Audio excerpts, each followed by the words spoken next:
53 বছরের টানা বাংলাদেশে পথে ঘাটে ঘরে বাইরে রাজনৈতিক ময়দানে, যে গত 2 দিন আগে হয়েছে, গ্রামে গঞ্জে রাস্তার মোড়ে শহরে মানুষকে মানুষ কুপিয়ে মেরেছে, নারীকে প্রকাশ্যে ধর্ষণ করেছে, প্রকাশ্যে খুন করেছে, প্রকাশ্যে মারামারি করেছে, জনপদের উপর জনপদ বিরান করে দেওয়া হয়েছে, হয়েছে না?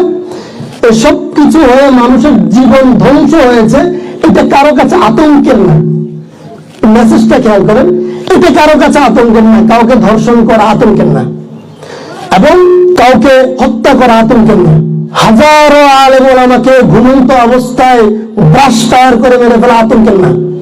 হাজারো শান্তিপ্রিয় দেশের জনগণকে, ছাত্র সমাজকে গুলি করে প্রকাশ্যে মেরে ফেলা এটা আতঙ্কের না। হসপিটালে গিয়ে বাধ্য করা এটা আতঙ্কের না। এটা মানবতা বিরোধী না। মানবতা বিরোধী হচ্ছে ওই হামাসের মতো করে সাজা। কিছুদিন আগে আমরা বাংলাদেশের কোন এক অঞ্চলে মাদ্রাসার ছাত্রদেরকে একটা বিষয় দেখলাম, যে তারা একটা চরিত্র করেছে। একটা প্রোগ্রামে 2-3 জন ছাত্র দাঁড়িয়ে এই যে ফিলিস্তিনে যে মানুষদেরকে মারছে তাদের বিরুদ্ধে যারা প্রতিরোধ তৈরি করছে আত্মরক্ষার জন্য, জীবন বাঁচাবার জন্য, নিজের ভূমি রক্ষার জন্য, স্বাধীনতাকামীরা, মুজাহিদরা, তাদের সাজে সেজে তারা যখন একটা প্রোগ্রাম করেছে, এই প্রোগ্রামের কারণে বাংলাদেশের কোথাও কি কারো জীবনহানি ঘটেছে? ঘটে নাই। কারো জীবন হুমকির মুখে যায় নাই। কোন বেপর্দা নারীকে কেউ বাধ্য করে নাই পর্দা করতে। ওই প্রোগ্রামের প্রভাবে কোনো মেয়ে ধর্ষণ হয় নাই। ওই প্রোগ্রামের কারণে কোন রাজনৈতিক মানুষের রাজনৈতিক কর্মকাণ্ড ব্যাহত হয় না, বাধাগ্রস্ত হয় নাই। কিন্তু সারা পৃথিবীতে, বাংলাদেশে নয়, সারা পৃথিবীতে আগুন জ্বলে গেছে। এটা কি হলো? এটা কি হলো?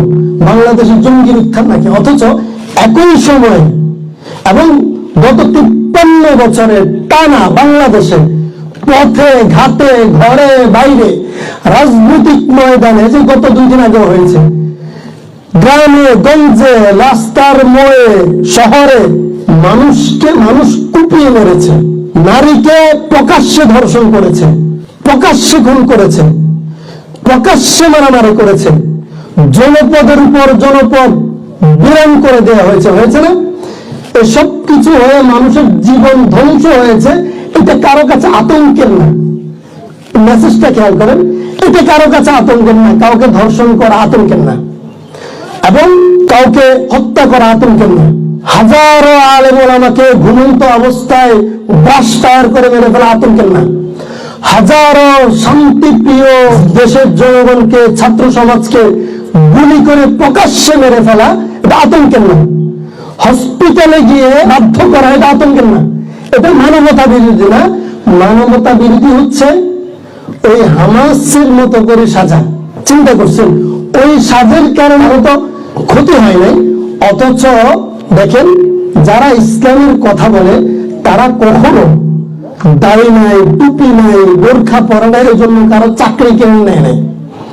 কিন্তু যারা মানবতার কথা বলে তারা কিন্তু বহু দাড়িওয়ালার চাকরি কেড়ে নিয়েছে, এবং তারা দাড়ি টুপি দিয়ে ওলামায়ে কেরামকে, ইসলামের চরিত্রকে কলঙ্কিত করার বহু নাটক সাজিয়েছে।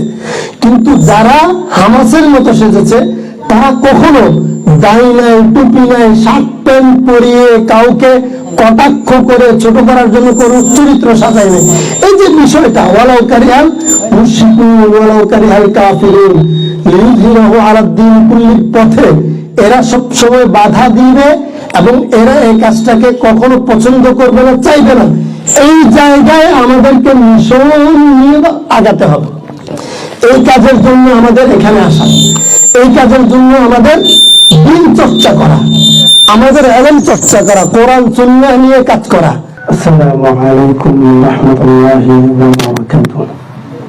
আলহামদুলিল্লাহ يا رب لك الحمد كما ينبغي لجلال وجهك وعظيم سلطانك. اللهم صل وسلم على آله وأصحابه وبارك ومن تبعهم بإحسان إلى يوم يوم الدين. اللهم صل على محمد وعلى آل محمد كما صليت على إبراهيم وعلى آل إبراهيم إنك حميد مجيد. اللهم بارك على محمد وعلى آل محمد كما باركت على إبراهيم وعلى آل إبراهيم إنك حميد مجيد. أما بعد فأعوذ بالله من الشيطان الرجيم. بسم الله الرحمن الرحيم. فلولا نفر من كل فرقة منهم طائفة ليتفقهوا في الدين ولينذروا قومهم إذا رجعوا إليهم لعلهم يحذرون. قال النبي صلى الله عليه وسلم طلب العلم فريضة على كل مسلم أو كما قال النبي عليه الصلاة والسلام. سبحانك لا علم لنا إلا ما علمتنا إنك أنت العليم الحكيم. رب زدني علما رب اشرح لي صدري ويسر لي أمري واحلل عقدة من لساني يفقه قولي. رب يسر ولا تعسر وتمم علينا بالخير. আলহামদুলিল্লাহ, আল্লাহ পাকের দরবারে লাখো কোটি শুকরিয়া। আল্লাহ তাআলা আমাদেরকে আজকে সুন্দর একটা মজলিসে আসার বসার কিছু কথা বলার এবং শোনার সুযোগ করে দিয়েছেন। আজকের এই মজলিস আল এরশাদ ইসলামিক ফাউন্ডেশন বা ইসলাম প্রচারের একটা প্ল্যাটফর্ম। আমরা কেন নিজের জীবনের বিবিধ প্রয়োজনকে পাশে রেখে ইসলামটাকে প্রচারের জন্য আলাদাভাবে কেন কাজ করব আমরা, বা কাজ করার কেন প্রয়োজন, এটা আমাদের জানা খুবই দরকার। বিশেষ করে তালিবুল ইলম ভাইরা আছেন, আমার কথাগুলি তাদের জন্য বিশেষভাবে হবে। আর আমভাবে প্রত্যেকটা মুসলিম উম্মাহের জন্য আল্লাহ তাআলা যেন আমার জবানের সেই প্রয়োজনীয় কথাগুলো বের করেন, আমিন। আমি একটা আয়াতে কারিমা তিলাওয়াত করেছি, সেখানে আল্লাহ তাআলা বলেছেন ফালাউলা নাফারা মিন কুল্লি ফিরকাতিন মিনহুম তাইফা লিয়াতাফাক্কাহু ফিদ-দ্বীন। যে আল্লাহ তাআলা বলছেন মুসলমানদের মধ্যে একদল মানুষ এমন থাকা চাই যারা দ্বীন গবেষণা করবে, কোরআন সুন্নাহ চর্চা করবে। কেন করবে?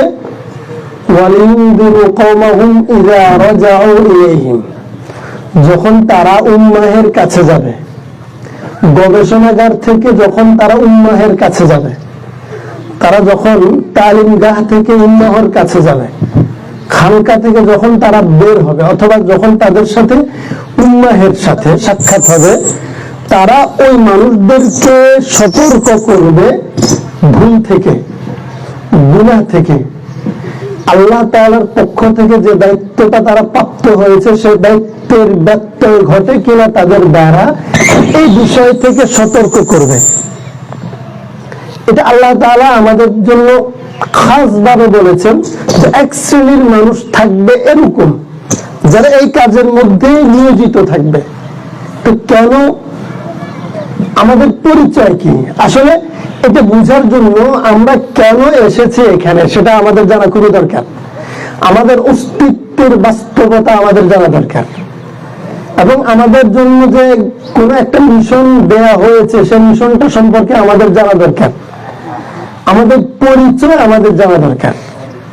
যতক্ষণ পর্যন্ত একজন মানুষ তার ব্যক্তি পরিচয়, অস্তিত্বের বাস্তবতা না জানবে, ততক্ষণ সে অন্যকে কি কাজের কথা জানাবে, নিজের সম্পর্কেই তো সে গাফেল।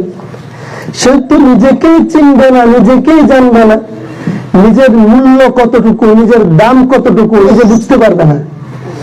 তো যে নিজেকেই জানে না, সে আরেকজনকে জানাবে কি করে? এজন্য সূরাতুল বাকারার আজকে আমাদের ছাত্রদের মধ্য থেকে যিনি সর্বপ্রথম কথা বলেছেন, আমি শুনেছিলাম সূরাতুল বাকারার একটা আয়াতে কারিমা তিলাওয়াত করেছে। এই আয়াতে কারিমার মধ্যে আল্লাহ তাআলা আমাদের অস্তিত্বের জানান দিয়েছেন। আমাদের জন্য যে একটা মিশন তিনি ফিট করেছেন বা মিশন তিনি রেখেছেন, সেই মিশনটা তিনি ওখানে জানিয়েছেন। ওয়াইয ক্বালা রাব্বুকা লিল মালাইকা ইন্নী জাইলুন ফিল আরদি খলিফা, যে আল্লাহ তাআলা ফেরেশতাদেরকে সামনে রেখে, আজকে যেরকম আমি আপনাদেরকে সামনে রেখে কথা বলছি, আল্লাহ তাআলা ফেরেশতাদেরকে সামনে রেখে কথাটা ঘোষণা করেছেন, ইন্নী জাইলুন ফিল আরদি খলিফা, যে আমি জমিনে এই ধরনীতে আমি আমার প্রতিনিধি পাঠাবো। প্রতিনিধি, খলিফা। এখন প্রতিনিধি মানে কি, আমরা কি বুঝছি বা প্রতিনিধি মানেটা কি সেটা বোঝার আগে ফেরেশতাদের সামনে যেহেতু বলেছেন, ফেরেশতারা কি বুঝেছেন সেটা একটু বলি। প্রতিনিধি মানে যখন আল্লাহ বলছেন, ফেরেশতারা জবাবে বলেছেন নাহনু নুসাব্বিহু বিহামদিকা ওয়া নুকদ্দিসু লাক। ফেরেশতারা বলছেন যে আল্লাহ, আমরা আপনার প্রশংসা করি, আপনার তাসবিহ পাঠ করি, আপনার পবিত্রতা ঘোষণা করি। অর্থাৎ ফেরেশতারা আল্লাহ তাআলাকে বলতেছেন যে আমরা তো ইবাদত করি, তাসবিহ তাহলিল করি, আমলে রত আছি, তাহলে যে আপনি যে প্রতিনিধি পাঠাবেন দরকারটা কি? আতাজালু ফিহা মান ইউফসিদু ফিহা ওয়া ইয়াসফিকু দিমা।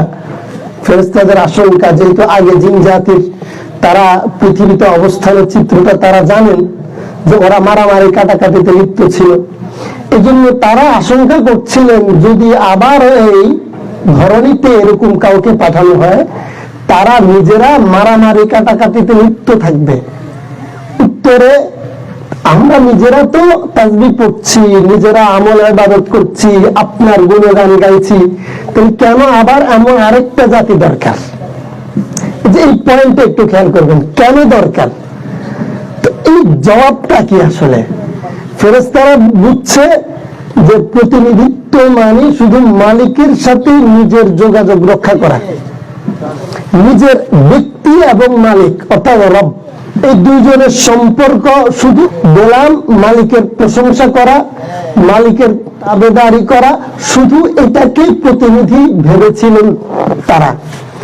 কিন্তু এই ইন্নী জাইলুন ফিল আরদি খলিফার তাফসীরের মধ্যে আছে ইয়াখলুফুনি ফি তানফীযি আহকামি ফিহা ওয়া হুয়া আদম, কারণ যেহেতু আদম আলাইহিস সালামকে সামনে রেখে তাকে সৃষ্টি করবেন, পৃথিবীতে পাঠাবেন, এই জন্য এই ভাষণটা দিলেন। তো তাফসীরের মধ্যে লেখছে আসলে প্রতিনিধিত্ব মানে এটা নয় যে নিজে আমল করবে শুধু। প্রতিনিধিত্ব মানে সূরাতুল আসরের মধ্যে আমরা যেটা পড়েছি, ইন্নাল্লাযীনা আমানু ওয়া আমিলুস সালিহাত, ঈমান আনা, নেক কাজ করা। ফেরেশতাদের মধ্যে এতটুকু সীমাবদ্ধ, এতটুকুর মধ্যে তারা আছে। কিন্তু প্রতিনিধিত্ব মানে শুধু নিজে ইবাদত করা নয়, ওয়াতাওয়াসাউ বিল হাক্কি ওয়াতাওয়াসাউ বিস সাবর, যেটা তুমি বিশ্বাস করেছো অন্যরাও যেন সেই বিশ্বাসটা লালন করে, ধারণ করে, এই মেসেজটা অন্যের কাছে পৌঁছে দেয়া, নিজের মধ্যে সীমাবদ্ধ রাখা নয়। এবং এই কাজ করতে ওয়াতাওয়াসাউ বিস সাবরি, শেষে যেটা বলেছেন, এই যে নিজে আল্লাহকে ধারণ করা, নিজের মালিককে ধারণ করতে গিয়ে যে অনেক কিছু ছাড়তে হবে, ত্যাগ করতে হবে, অনেক জায়গায় নিজেকে সীমাবদ্ধ করে ফেলতে হবে, নিজেকে ভাইরাল করার জায়গা থেকে নিজেকে গুটিয়ে রাখতে হবে, শুধু মূল মিশনটা বাস্তবায়নের স্বার্থে, টার্গেট ফিল করার স্বার্থে, যে এই জায়গায় যে নিজেকে অনেক ত্যাগ দিতে হবে, অনেক ছাড় দিতে হবে, কষ্ট স্বীকার করতে হবে, এই কথাটাও অন্যকে বুঝিয়ে দেয়া। শুধু এটা না, এই জায়গাটা। তো আল্লাহ তাআলা আমাদেরকে কেন পাঠালেন? তাহলে প্রতিনিধি মানে কি? যে আমাদেরকে এমন একজন সত্তা আমাদেরকে এই ধরনীতে পাঠালেন। তিনি কে এটা এখন আমরা জানি। তিনি হলেন এই আসমান জমিন যেটা আমরা দেখছি অথবা যা দেখছি না, যা কিছু সৃষ্টি সবকিছু তিনি নিজে তৈরি করেছেন, স্রষ্টা। এখন অনেক কিছু আমরা পৃথিবীতে দেখি, অনেক কিছু অনেকেই তৈরি করেন, কিন্তু তৈরি করার পরে মালিকানা অন্যের হয়, এটা আমরা দেখেছি। কিন্তু এমন একজন স্রষ্টার আমরা প্রতিনিধি। আগে স্রষ্টা সম্পর্কে জানি, তারপরে আমাদের দায়িত্ব সম্পর্কে এবং আমাদের অস্তিত্বের বাস্তবতা, আমাদের মূল্যায়ন, আমাদের অবস্থান, এটা আমরা অনুধাবন করতে পারবো আশা করি। তিনি কে? যিনি পৃথিবী সহ সবকিছু বানালেন, আমাকে সহ। বানানোর পরে আমরা অনেককে দেখি বানানোর পরে অন্যের কাছে হস্তান্তর করে দেয়, অন্যের মালিকানায় চলে যায়। কিন্তু আল্লাহ এমন একজন সত্তা, তিনি সবকিছু বানানোর পরে মালিকানা নিজের কাছে রেখেছেন। দ্বিতীয়, অর্থাৎ এই পৃথিবী যা কিছু আছে, আকাশ বাতাস, তরু লতা, গাছপালা, মানুষ, পশু পক্ষী, সবকিছু তিনি নিজের নিয়ন্ত্রণে রেখেছেন, নিজের মালিকানায় রেখেছেন, অন্য কাউকে একক মালিকানা দেন নাই। 3 নাম্বার, তিনি মালিকানা দেওয়ার পরে এবং এই জিনিসটাকে, তার সৃষ্টিকে লালন পালন করার জন্য যখন যেটা দরকার, রিজিকের প্রয়োজন, গাছের, আসমান জমিনের, মানুষের, প্রাণী জগতের রিজিকের প্রয়োজন, এই প্রয়োজনটাও তিনি পূরণ করেন। দেখেন কিরকম পরিপূর্ণ তিনি, কিরকম সক্ষম তিনি। অর্থাৎ আল্লাহুস সামাদ, কারো কাছে মুখাপেক্ষী নয়, তিনি কারো কাছে মুখাপেক্ষী নয়, কোন কাজে কারো সহযোগিতা নিতে তিনি হন না। এমন একদম পরিপূর্ণ কামেল মুকাম্মাল সত্তার আমরা প্রতিনিধি, যিনি বানানোর পরে নিজের মালিকানায় সবকিছুকে রেখেছেন। দেখেন কখন জমিনের কোন অংশকে ভিজাতে হবে, পানি দিয়ে ভরে দিতে হবে, কখন জমিনের কোন অংশকে শুকাতে হবে, সবকিছু তিনি নিয়ন্ত্রণ করেন। কখন রোদ দিতে হবে, কখন বৃষ্টি দিতে হবে, এবং এই সৃষ্টিকে ব্যালেন্স করার জন্য কখন কাকে অসুস্থ করে কিছুদিন নিয়ন্ত্রণ, একটু বেড রেস্টে নিতে হবে, সবকিছু তিনিই করেন। এমন একজন পরিপূর্ণ যোগ্যতার অধিকারী, ক্ষমতার অধিকারী মালিক আমাদেরকে তার প্রতিনিধি বানাতে চাইছেন। এখন যার আমরা প্রতিনিধি, তার সম্পর্কে আমরা কিঞ্চিত আলোচনা করলাম। তাহলে প্রতিনিধিত্বটা কি? প্রতিনিধিত্বটা হচ্ছে তিনি এই পৃথিবীটাকে যে বানালেন, তিনি চাইছেন এই পৃথিবীটা তার মতো করে সাজুক। আমাদের দায়িত্বটা কি এখন সেটা বলছি আমি। তিনি চাইছেন এই পৃথিবীটা তিনি যেভাবে চাইছেন সেভাবে সাজানো হোক, তিনি যেভাবে চাইছেন। মালিক যিনি, তিনি, আমরা তার গোলাম, আমরা তার প্রতিনিধি, খলিফা। এই জন্য তাফসীরের মধ্যে ইয়াখলুফুনি ফি তানফীযি আহকামি ফিহা, যে এখানে খেলাফত বা শাসন হবে তার মতো করে, তিনি যেভাবে চাইছেন। এর হুকম ইল্লাল্লাহ, মানে তিনি যেভাবে, যে ক্ষেত্রে হুকুম যেভাবে করেছেন, যতটুকু করেছেন ততটুকু বাস্তবায়ন হবে এই জমিনে। এখন এই বাস্তবায়ন করবে তাকে, বাস্তবায়ন করার জন্য তিনি আদম জাতিকে নির্বাচন করেছেন।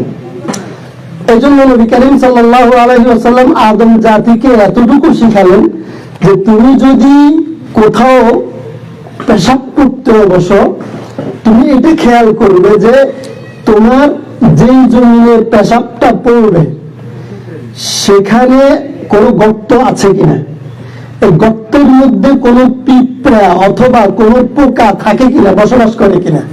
আর তোমার এই পেশাবটা সেই গর্তে গিয়ে কোনো একটা পোকার জগৎকে বা সৃষ্টির জগতের মধ্যে বিপর্যয় ডেকে আনে কিনা। তাহলে দেখেন আমাদের প্রতিনিধিত্বের দায়িত্বের পরিধি কত বিশাল, যে আমি যে শুধু আমার সন্তান, আমার পরিবার, আমার সমাজকে নিয়ে শুধু ভাববো, এতটুকু দায়িত্ব আমাকে দেন নাই। কারণ আমি যার প্রতিনিধি, তার সৃষ্টি জগৎ আমার দিকে তাকিয়ে থাকে। যে আমি পৃথিবীকে যদি তার বিধান মতো, তার চিন্তা মতো পৌঁছাতে পারি, সাজিয়ে রাখতে পারি, এই পৃথিবীতে বিপর্যয় থাকবে না। শুধু মনুষ্য জাতি নয়, সাগরের তলার মাছের জীবনটাও সুন্দর হবে, সুশৃঙ্খল হবে। এই জন্য হাদিসে আছে, যারা তালিবুল ইলম তাদের জন্য গর্তের পিঁপড়া দোয়া করে, তাদের জন্য আকাশে ভাসমান পাখিকুল দোয়া করে, তাদের জন্য সাগরের তলদেশে অবস্থানরত মাছগুলো দোয়া করে। কেন দোয়া করে? কারণ তালিবুল ইলম যারা, তারা হচ্ছে ওদের যিনি মালিক তার প্রতিনিধি, এবং তারা জমিনে ওই মিশন নিয়ে কাজ করে, যে মিশন বাস্তবায়ন হলে কোন এক জাতি নাসার নামে, বিজ্ঞানের নামে কোন জীবন নাশক অস্ত্র সাগরের তলেও তারা ব্লাস্ট করবে না। যেখানে এই বোমা ব্লাস্ট করার কারণে, পরীক্ষা করার কারণে যে সাগর তলের জগৎটার মধ্যে বিপর্যয় সৃষ্টি হবে। আপনারা চিন্তা করে দেখেন, যে আমরা যদি এই প্রতিনিধিত্বের দায়িত্ব পালনে ব্যর্থ হই অথবা গাফেল হই, তাহলে নাসা মানবতার নামে পৃথিবীতে বিপর্যয় ঘটাবে। যে এখন ফিলিস্তিনের ছোট্ট শিশুটা যে আজকে জন্ম নিয়েছে, তার কি দোষ? সে কি ধর্ম বুঝে? সে কি শত্রু বুঝে? তার কি দোষ? সে তো তার মায়ের কোলেও বাঁচতে পারছে না। এমনকি আজকের দিনের যেটা বাস্তবতা, সেটা হচ্ছে ফিলিস্তিনে সর্বশেষ হসপিটাল, অর্থাৎ মানুষ কষ্ট পেলে, অসুস্থ হলে, রোগাক্রান্ত হলে যে তাকে চিকিৎসা দিয়ে একটু শান্ত করবে, একটু তাকে ভালো রাখার চেষ্টা করবে, তার কষ্টটা একটু দূর করার চেষ্টা করবে, এই যে ব্যবস্থাপনা সেটাকে ধ্বংস করে দিয়েছে। এই আমি যদি আমার দায়িত্ব পালনে ব্যর্থ হয়ে গাফিল হই, তাহলে এটা হবে।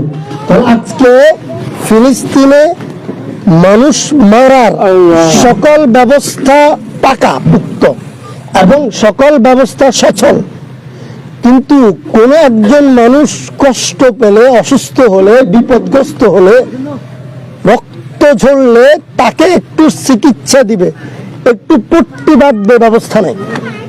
এটা কেন হয়েছে? এটা আমি আমার দায়িত্ব থেকে গাফেল। আমার দায়িত্বের পরিধি কতটুকু দেখেন, আল্লাহ তাআলা সূরাতুল ফাতিহার মধ্যে নিজের পরিধি বর্ণনা করেছেন, আলহামদুলিল্লাহি রাব্বিল আলামিন। আল্লাহ তাআলা রব কোন জগতের? যতগুলো জগৎ আছে, প্রতিটা জগতের, প্রতিটা সৃষ্টি জগতের আল্লাহ রব। এখন আল্লাহ তাআলা তার প্রতিনিধি করে, খলিফা করে যাদেরকে পাঠালেন, তার ধারাবাহিকতা সর্বশ্রেষ্ঠ যিনি, যার উম্মত হিসেবে আমরা কাজটা করছি, তার ব্যাপারে আল্লাহ তাআলা বলছেন, ওয়ামা আরসালনাকা ইল্লা রাহমাতাল লিল আলামিন। দেখেন আল্লাহ নিজের জন্য যে শব্দ ব্যবহার করেছেন, আলহামদুলিল্লাহ রাব্বিল আলামিন, যে আল্লাহ তাআলা যতগুলো জগৎ আছে, প্রাণী জগৎ, সৃষ্টি জগৎ, সবগুলো জগতের রব যে আল্লাহ, সেই প্রত্যেকটা জগতের জন্য রহমত নবী মুহাম্মদ সাল্লাল্লাহু আলাইহি ওয়াসাল্লাম। রহমত কিভাবে? যে দায়িত্ব পালনের মাধ্যমে রহমত। তিনি পৃথিবীটাকে এই সাজানোর কাজ করছেন। এই ধারাবাহিকতায় নবী করিম সাল্লাল্লাহু আলাইহি ওয়াসাল্লাম মক্কায় ছিলেন। যখন ছিলেন, মক্কার অবস্থা কেমন ছিল? আপনি যদি অর্থনৈতিক চিত্র দেখেন জাহেলি যুগের, সেখানে সুদি কারবারে ছিল। বর্তমান আধুনিকতার নামে আমাদেরকে ইহুদিরা বা বিশ্ব ব্যাংকের অধীনে সারা পৃথিবীতে ব্যাংকিং সিস্টেম যেটা শেখানো হয়, যে আধুনিক অর্থ ব্যবস্থা নয়, সুদি ব্যবস্থা, এটা নাকি আধুনিক অর্থ ব্যবস্থা। অথচ এই আধুনিক অর্থ ব্যবস্থার উত্থান সেটা জাহেলি যুগে, ইসলাম আসার আগে ইসলাম যেটাকে ম্যানেজ করেছে সেই যুগের অর্থ ব্যবস্থা। তখন অর্থ ব্যবস্থা ছিল সুদী অর্থ ব্যবস্থা, ইন্ডিয়া চালাতো। দ্বিতীয়, সামাজিক অবস্থা কি ছিল? সামাজিক ভাবে নারী পুরুষের বৈধ যে সম্পর্ক, এটার কোনো বাস্তবতা ছিল না, ব্যাপক ভাবে ছিল না। বাস্তবতা ছিল, ব্যাপক ভাবে ছিল না। নারীকে সম্মান দেওয়া হতো না। পারিবারিক যে সিস্টেম যে এখন ডেভেলপ হয়েছে ইসলামের কারণে, সেটা তখন ছিল না। এই যে এগুলো কিছুই ছিল না। সামাজিক ব্যবস্থা কি ছিল? সামাজিক ব্যবস্থা ছিল শুধুমাত্র একজনের ঘাটে গিয়ে অথবা কূপে গিয়ে একজনের কূপে আরেকজনের ঘোড়া বা ওট পানি খেলো, আর এই জন্য মারামারি করে একজনে মারামারি, এক বংশে আরেক বংশে মারামারিতে রূপ নিল, এবং বংশের মারামারি জনপদে রূপ নিল। আর এই মারামারি 1 বছর 2 বছর কয়েক যুগ পর্যন্ত চলতো, যে কথায় কথায় মারামারি, যাকে ইচ্ছা তাকে মারা যাচ্ছে তাই। এবং তখনকার স্লোগান কি ছিল? খুন কা বদলা খুন, প্রতিশোধের পর প্রতিশোধ। যে আমরা গত 16 বছর দেখলাম আমাদের বাংলাদেশে, কোথায় 71 সাল, গত 53 বছর আগের প্রতিশোধ এখনো চলছে বাংলাদেশে, চলছে না? প্রতিশোধ স্পৃহা, এই যে রাজনীতির নামে, উন্নত জগতের নামে, আধুনিকতার নামে ডিজিটাল শব্দ ব্যবহার করে যে প্রতিশোধের যে চর্চা চলেছে, সেটা কোন যুগের প্রতিশোধ চর্চা? জাহেলি যুগের প্রতিশোধ চর্চা। তাহলে চরিত্রটা জাহেলি যুগের, ডিজিটাল যুগের ওই একই চর্চা চলছে। তাহলে এটা কারা করছে? যাদের মধ্যে দিন চর্চা নেই, যারা তার মালিক সম্পর্কে জানে না, যাদের কাছে আমরা দিনের মূল দাওয়াত মেসেজটা নিয়ে যাইনি, অথবা যাদেরকে বুঝাতে আমরা ব্যর্থ হয়েছি, যারা কোনো না কোনো ভাবে তাদের রবকে অস্বীকার করছে, যারা কোনো না কোনো ভাবে তাদের রবের বিধানটাকে অস্বীকার করছে। এই যে সবকিছু নিয়ে এই যে সেই যুগের রাজনীতি কি ছিল? সেই যুগের রাজনীতি ছিল যার শক্তি বলে ক্ষমতায় বসা। আবু জাহাল থেকে শুরু করে যারা শক্তি প্রদর্শন করত, শক্তি এবং অর্থ। এই যে দেখেন, তখন জাহেলি যুগের যদি আপনি চিত্র দেখেন, নেতৃত্বে কারা ছিল, তাদের মধ্যে প্রভাব কাদের ছিল? যাদের টাকা ছিল তাদের প্রভাব ছিল। আবু লাহাব, প্রভাব থাকার কারণেই তো আল্লাহ রাসূলকে বলছে তাব্বাল্লাকা লিহাযা দাওতানা, এবং আল্লাহ তাআলা জবাবের মধ্যে তাব্বাত ইয়াদা আবি লাহাব ওয়া তাব মা আগনা আনহু মালুহু ওয়া মা কাসাব, তার অর্থ সম্পদের কথা বলেছেন, তার কোনো কাজে আসবে না, সে অর্থবিত্ত মানুষ ছিল বলে। যে আজকে রাজনীতি কোনটা? রাজনীতিটাও অর্থের একটা আখড়ায় পরিণত হয়েছে। এই যে সবকিছু চর্চা আজকে বিভিন্ন লেভেলে চলছে, সবকিছু চলছে তখনকার জাহেলি যুগে যেটা ছিল সেটা। এখন এই যে বিষয়গুলো, সিস্টেমটা পরিবর্তন করে ডেভেলপ করার দায়িত্ব আমাদের। এই মিশনটা আল্লাহ আমাদেরকে দিয়েছেন, এবং আল্লাহ তাআলা আমাদেরকে সূরা তাওবার মধ্যে বলেছেন এই মিশন বাস্তবায়নের পথে বাধা কে? ওয়ালাউ কারিহাল মুশরিকুন ওয়ালাউ কারিহাল কাফিরুন। পরপর 2 আয়াতের শেষে আল্লাহ বলেছেন যে কাফের এবং মুশরিক যারা, অর্থাৎ মুমিনদের বাইরে যারা আছে, তারা কেউ এটা পছন্দ করে না যে ইসলাম প্রতিষ্ঠা হোক। মুশরিক এবং কাফের এটা পছন্দই করে না, তারা চায় না ইসলাম প্রতিষ্ঠা হোক। তারা যে কোনো ভাবে ইসলামের অগ্রযাত্রাকে নিভিয়ে দিবে, বন্ধ করে দিবে। এটা হচ্ছে তাদের কাজ এবং তাদের চরিত্র। আল্লাহ তাআলা এটা বাস্তবায়ন করবেন। কাদেরকে দিয়ে করাবেন? আমাদেরকে দিয়ে করাবেন। সারা পৃথিবীতে বহু মতবাদ থাকবে, বহু চিন্তা থাকবে, বহু দর্শন থাকবে। কখনো লেনিনের দর্শন, কখনো কার্ল মার্কসের, কখনো মাও সেতুংয়ের, কখনো আব্রাহাম লিঙ্কনের, অথবা কখনো বিভিন্ন নেতার, জাতীয় নেতা, আন্তর্জাতিক নেতা, বুদ্ধিজীবী, বিভিন্ন নামে বেনামে চেতনা, দর্শন, ব্যবস্থাপনা সবকিছু আমাদের সামনে থাকবে। আমাকে প্রত্যেক চিন্তা দর্শনের উপরে আল্লাহ যে চিন্তা আমাদেরকে দিয়েছেন, যেই ব্যবস্থাপত্র দিয়েছেন, যে মিশন দিয়েছেন, সেটাকে সবকিছুর উপরে কার্যকরী ভাবে প্রতিষ্ঠা করা, এটা আমাদের কাজ। এটা আমাদের কাজ। এই জন্য দেখেন, উদাহরণ দিচ্ছি, কিছুদিন আগে আমরা বাংলাদেশের কোন এক অঞ্চলের মাদ্রাসার ছাত্রদেরকে একটা বিষয় দেখলাম, যে তারা একটা চরিত্র করেছে। একটা প্রোগ্রামে 2-3 জন ছাত্র দাঁড়িয়ে এই যে ফিলিস্তিনে যে মানুষদেরকে মারছে, তাদের বিরুদ্ধে যারা প্রতিরোধ তৈরি করছে আত্মরক্ষার জন্য, জীবন বাঁচাবার জন্য, নিজের ভূমি রক্ষার জন্য, স্বাধীনতাকামীরা, মুজাহিদরা, তাদের সাজে সেজে তারা যখন একটা প্রোগ্রাম করেছে, এই প্রোগ্রামের কারণে বাংলাদেশের কোথাও কি কারো জীবনহানি ঘটেছে?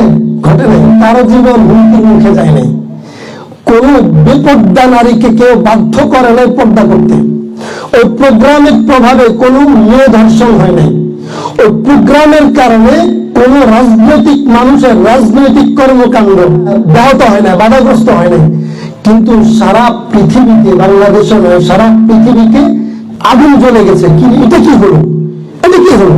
বাংলাদেশের জঙ্গির উত্থান নাকি? অথচ একই সময় এবং গত 53 বছরের টানা বাংলাদেশে পথে ঘাটে ঘরে বাইরে রাজনৈতিক ময়দানে, যে গত 2 দিন আগে হয়েছে, গ্রামে গঞ্জে রাস্তার মোড়ে শহরে মানুষকে মানুষ কুপিয়ে মেরেছে, নারীকে প্রকাশ্যে ধর্ষণ করেছে, প্রকাশ্যে খুন করেছে, প্রকাশ্যে মারামারি করেছে, জনপদের উপর জনপদ বিরান করে দেওয়া হয়েছে। হয়েছে না?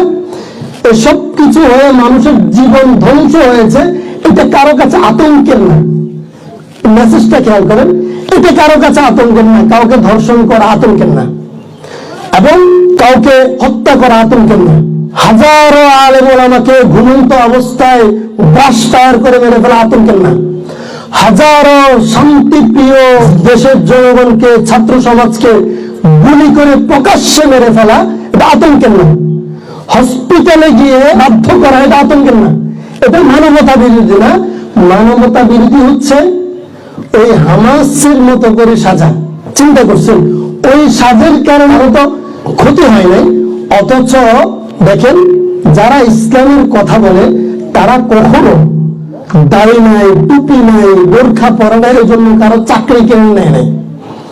কিন্তু যারা মানবতার কথা বলে তারা কিন্তু বহু দাড়িওয়ালার চাকরি কেড়ে নিয়েছে এবং তারা দাঁড়ে টুপি দিয়ে ওলামায়ে কেরামকে, ইসলামের চরিত্রকে কলঙ্কিত করার বহু নাটক সাজিয়েছে।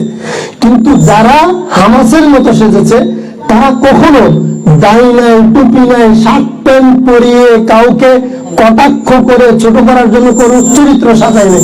এই যে বিষয়টা, ওয়ালাউ কারিহাল মুশরিকুন ওয়ালাউ কারিহাল কাফিরুন লিইয়ুযহিরাহু আলাদ দ্বীন কুল্লির পথে এরা সব সময় বাধা দিবে এবং এরা এই কাজটাকে কখনো পছন্দ করবে না, চাইবে না। এই জায়গায় আমাদেরকে মিশন নিয়ে আগাতে হবে। এই কাজের জন্য আমাদের এখানে আসা, এই কাজের জন্য আমাদের দিন চর্চা করা, আমাদের ইলম চর্চা করা, কোরআন সুন্নাহ নিয়ে কাজ করা। তো আল্লাহ তাআলা আমাদেরকে আল্লাহ তাআলার প্রতিনিধি হিসেবে ইন্নী জাইলুন ফিল আরদি খলিফা হিসেবে, এই আয়াতের মসদাক হিসেবে এবং নবী করিম সাল্লাল্লাহু আলাইহি ওয়াসাল্লামের যে আমাদের প্রতি নির্দেশ, বাল্লিগু আন্নী ওয়ালাউ আয়া, আল উলামা ওয়ারাসাতুল আম্বিয়া, দিন যারা শিখবে তারা নবীদের ওয়ারিস, নবীগণের ওয়ারিস হিসেবে এই কাজটা বাস্তবায়নের জন্য, কাজটা শিখার জন্য আমরা মাদ্রাসা আসছি। এই জন্য আমাদেরকে অনেকে অনেকভাবে নিরুৎসাহিত করার চেষ্টা করবে। আমরা নিরুৎসাহিত না হয়ে আমরা কার প্রতিনিধি, তার পরিধি কতটুকু, আমরা কার উম্মাহ, তার পরিধি কতটুকু, আমাদের সামনে কি আছে, আমাদের সামনে আছে কোরআন, আমাদেরকে চাকরি দেখাবে।